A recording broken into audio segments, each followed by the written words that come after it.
During each prison visit, the woman would pass escape tools to her husband through kisses. Another prisoner also took the opportunity to give a prison map to his son. The prisoners' families also hid things in the food they brought. These things were hidden very secretly. Even when the guards cut them into small pieces and inspected them one by one, they didn't discover any abnormalities. After visiting ended, the man pretended to cough to attract the attention of the guard behind him, but had actually quietly taken out the tool from his mouth and thrown it on the ground. His cellmate quickly picked it up and hid it. Soon the food was also brought in by guards and distributed to the prisoners. When the guards relaxed their vigilance at night, the prisoners immediately began to act. First, they took out the food that was delivered during the day and found the most important gunpowder in the bread layers. Then they assembled it with other tools and finally connected the fuse. Just like this, they made one powerful bomb after another. If guards came in to patrol, they would hide the bombs inside the blankets. Then everyone would quickly lie down and pretend to sleep. The next day, when going out for activities, the guards were only focused on counting the number of prisoners and completely didn't notice that bombs had already been installed on various iron doors of the prison.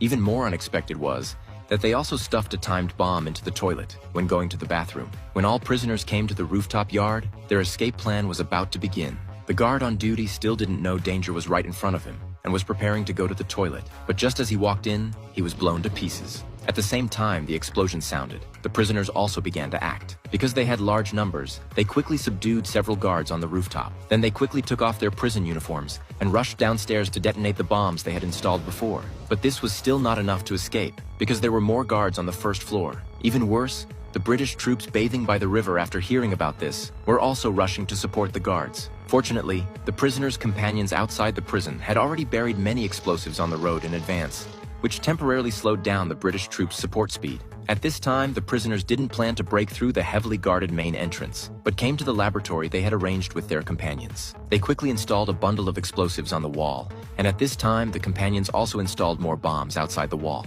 Both sides lit the fuses almost at the same time, then quickly hid to positions far away. Immediately followed by a tremendous explosion, the 10-meter thick wall was instantly blown through. Just like this, over 600 Jewish people successfully escaped from the British forces' concentration camp.